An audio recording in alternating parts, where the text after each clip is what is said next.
What if I told you that a simple lemon, yeah, that small sour fruit sitting quietly in your kitchen, could either build you a steady cash machine or quietly drain your bank account before you even realize what hit you? Listen, this is where things get real, because lemon farming sounds chill at first, low maintenance. Long-term trees, consistent demand, but hold up. It's not that simple, not even close. And that's exactly where most beginners get blindsided. They walk in thinking easy money, and boom. 3 years later, they're stuck. Trees not producing like expected, costs stacking up, and motivation gone. But then there's the other side of the story, the folks who play it smart, who understand timing, soil behavior, water control, and market swings. And those guys? They're pulling profits year after year, almost like clockwork. And it's kinda insane when you see the difference. Same crop, totally different outcomes. So let's break this illusion real quick. Because lemon farming is not about planting a tree and chilling under its shade. Nah, it's a long game. And if you don't respect that timeline, it will humble you fast. First year, you're investing. Second year, still investing.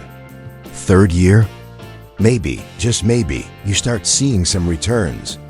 But even then, it depends on how you handled spacing, pruning, pest control. Yeah, pests. Those tiny little destroyers that can wipe out your entire vibe overnight if you ignore them. And here's the wild part, lemons need consistency. Not just water, but attention, like real attention. The kind most people don't want to give after the initial hype dies down, and that's where people slip. They get lazy, skip a few care cycles, and suddenly production drops. Fruit quality goes down, buyers lose interest. And now you're stuck selling at lower prices, if you can even sell at all. But don't get it twisted when it works. It works, like seriously, a well-maintained lemon orchard can produce for years. We're talking long-term income, low seasonal risk compared to some crops. And strong market demand because lemons are everywhere: food, drinks, cleaning products, health trends, you name it.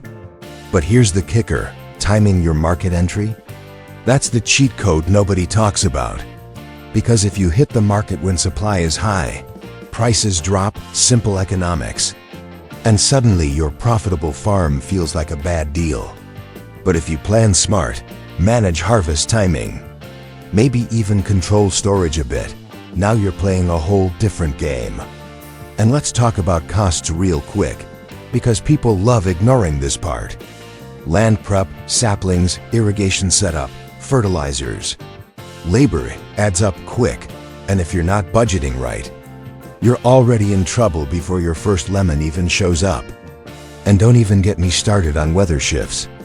One unexpected frost or heat wave and boom, damage control mode activated. But still, despite all that chaos, there's something crazy attractive about lemon farming. Maybe it's the idea of building something that lasts. Maybe it's the satisfaction of seeing trees you planted actually produce. Or maybe it's just the dream of financial independence, and yeah, that dream can be real. But only if you play this game smart, not emotional. And here's something most people won't admit: success in lemon farming isn't about luck. It's about patience mixed with strategy, and honestly, most people don't have the patience part figured out. They want fast money, quick wins, viral success. But farming? Nah, it tests you, it slows you down, makes you think long-term whether you like it or not. So if you're sitting there thinking about jumping into lemon farming, ask yourself this: are you ready to wait? To learn, to mess up a little and still keep going?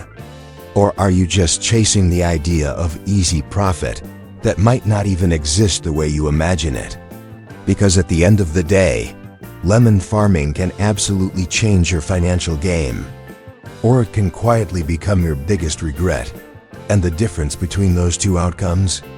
It's all in how you start, how you adapt, and how seriously you take every single step. So tell me, are you stepping into a smart investment? Or walking straight into your biggest mistake?